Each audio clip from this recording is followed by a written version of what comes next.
नमस्कार, स्वागत है आपका द न्यूज पर। मैं हूं आपके साथ शिप्रा सैनी।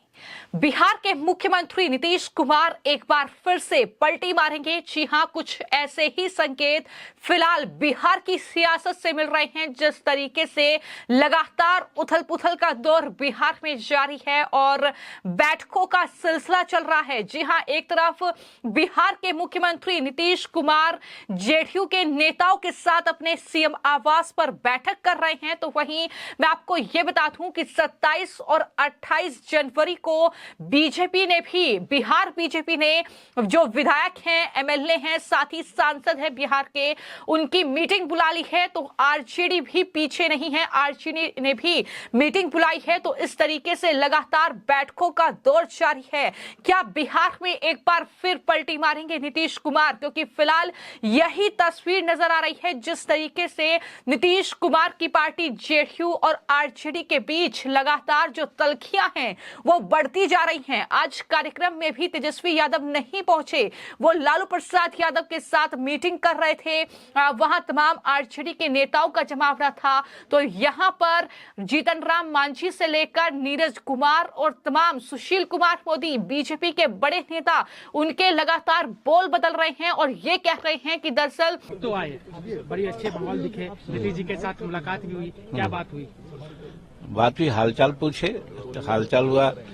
हम कहा कि बहुत अच्छा हालचाल है।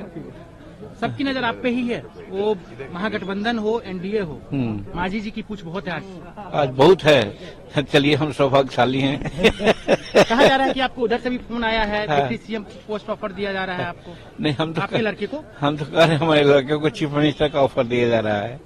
राज्यसभा अगर मान लीजिए भेजेगी तो जाएंगे? क्योंकि इधर तो बहुत कुछ है बीजेपी में आपके लिए कहा जा रहा है। देखिए, हाइपोथेटिकल क्वेश्चन का जवाब तो नहीं दिया जाना चाहिए। लेकिन आज आपको लगा ना कि आपको क्या लगा, गठबंधन टूट गया क्योंकि जिस तरीके से उप मुख्यमंत्री नहीं आए? हमको तो बहुत पहले से ऐसा एहसास रहा है, इसीलिए हमने कहा है कि गठबंधन लगता है कि ताश के पत्ते की तरह से छिड़क जाएगा। तो क्या खेला हो गया? जो आपने ट्वीट किया था, खेला हो गया? तो कोई भी आदमी समझ सकता है कि खेला हो रहा है या नहीं हो रहा है। हमारे राजनीति में कोई दरवाजा बंद नहीं होता है, सत्ता के हिसाब से दरवाजा खुलता है। तो कई नेता ये कह रहे हैं कि नीतीश कुमार के लिए खिड़कियां खुली हैं। इस तरह के बयान लगातार बिहार की सियासत से सामने आ रहे हैं। लेकिन बड़ी खबर यह है कि दरअसल जब ये कहा जा रहा है कि एनडीए में शामिल होने के लिए नीतीश कुमार तैयार हैं और बिहार में नई सरकार का खाका भी तैयार हो चुका है, इस तरीके की बातें भी कही जा रही हैं कि मुख्यमंत्री नीतीश कुमार ही रहेंगे। लेकिन 24 घंटे के भीतर आगे क्या होगा ये देखना बहुत दिलचस्प होगा। जिस तरीके से लगातार बिहार में ये सियासी उथल पुथल का दौर चल रहा है और नेताओं के बयान सामने आ रहे हैं। सुशील कुमार मोदी ने क्या कुछ कहा है, बीजेपी के बड़े नेता और आने वाले वक्त में बिहार में मुख्यमंत्री के चेहरे के तौर पर देखे जा रहे हैं, लेकिन उन्होंने इस पर क्या जवाब दिया है, सुनिए। केंद्रीय नेतृत्व जो है इन चीजों के बारे में निर्णय लेता है, इसमें राज्य इकाई की कोई भूमिका नहीं है। वो लगातार मीडिया के अंदर जिस तरह की बातें आ रही हैं, सारी चीजों पर हमारी निगाह बनी हुई है और उचित समय पर पार्टी अगर कोई आवश्यकता पड़ेगी, तो मैंने आज दिल्ली में भी कहा था कि राजनीति में कोई दरवाजा परमानेंट बंद नहीं होता। आवश्यकता के अनुसार दरवाजा खुलता रहता है, बंद होता रहता है। अगर आवश्यकता पड़ेगी तो दरवाजा खुल जाएगा, अगर आवश्यकता नहीं पड़ेगी तो दरवाजा बंद रहेगा। तो इसलिए तो समय आने पर सारी जानकारी मिलेगी। इसलिए मुझे बहुत ज्यादा जानकारी नहीं है, मैं भी सीधे दिल्ली से आ रहा हूँ। तो पटना के अंदर जो भी कुछ हो रहा है उसकी जानकारी मुझे के माध्यम से, तो मुझे लगता है कि थोड़ा और इंतजार करना चाहिए। क्या परिस्थिति बनती है, बीजेपी क्या निर्णय लेती है उस बदली हुई परिस्थिति में, वो समय आने पर उसकी आपको जानकारी दे दी जाएगी। तो बिहार में सियासी घटनाक्रम बेहद तेजी के साथ बदल रहा है और बेहद कह सकते हैं कि सियासी भूचाल बिहार में आ चुका है, जिसका अंदेशा पहले से ही लगाया जा रहा था। उपेंद्र कुशवाहा हो, फिर चाहे वो जीतन राम मांझी हो, वो लगातार ये कह रहे थे कि बिहार में सरकार गिरेगी, नीतीश कुमार पलटी मारेंगे और एक बार फिर से से वही तस्वीर देखने के लिए मिल रही है। बिहार बीजेपी कार्यालय में दरअसल बैठक जो है वो बुलाई गई है और शनिवार को ये बैठक शाम 4 बजे होनी है, जिसमें पार्टी के सभी विधायक, एमएलसी और सांसद, इसके अलावा पदाधिकारी भी इस मीटिंग में बुलाए गए हैं। लेकिन माना जा रहा है कि केंद्रीय गृह मंत्री अमित शाह और बीजेपी के राष्ट्रीय अध्यक्ष जेपी नड्डा के संदेश को पार्टी के विधायकों और सांसदों के साथ साझा किया जाएगा। ये भी जानकारी सामने आ रही है कि बीजेपी आलाकमान ने बिहार में जेडीयू के साथ मिलकर एनडीए की सरकार बनाने का मैसेज भी दे दिया है। ये तमाम खबरें सूत्रों के हवाले से सामने आ रही हैं, जो हम लगातार आपको बता रहे हैं।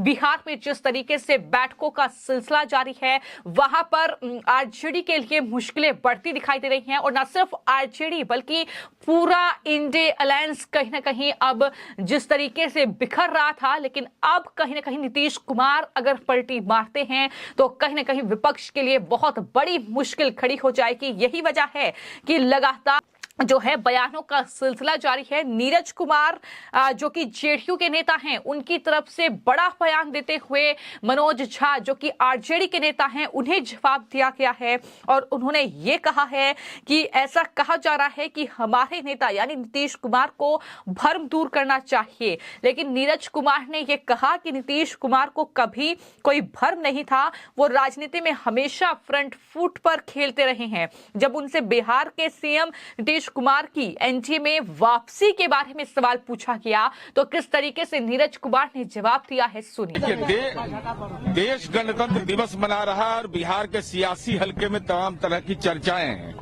और हमको असमंजस दूर करने की बात, हमारे नेता के बारे में यह टिप्पणी किया जा रहा है कि आप असमंजस दूर करिए। अरे माननीय नीतीश कुमार जी असमंजस की राजनीति नहीं करते।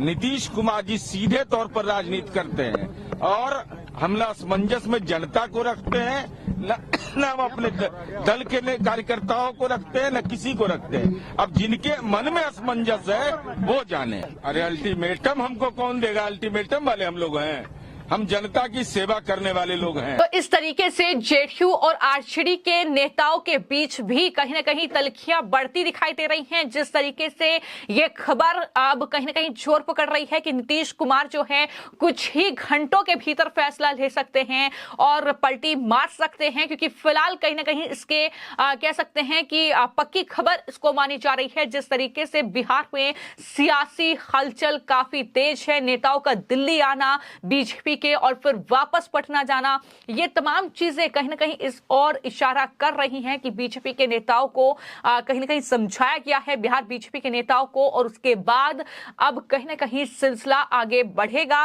नीतीश कुमार कब क्या बयान देंगे इस पर भी नजर रहेगी। और इसके अलावा मैं आपको ये बता दूं कि आरजेडी में भी हलचल तेज है और अपने विधायकों की पटना में बैठक आरजेडी ने बुला ली है और माना जा रहा है कि नीतीश कुमार को लेकर ही इस बैठक में जाहिर तौर पर चर्चा होगी।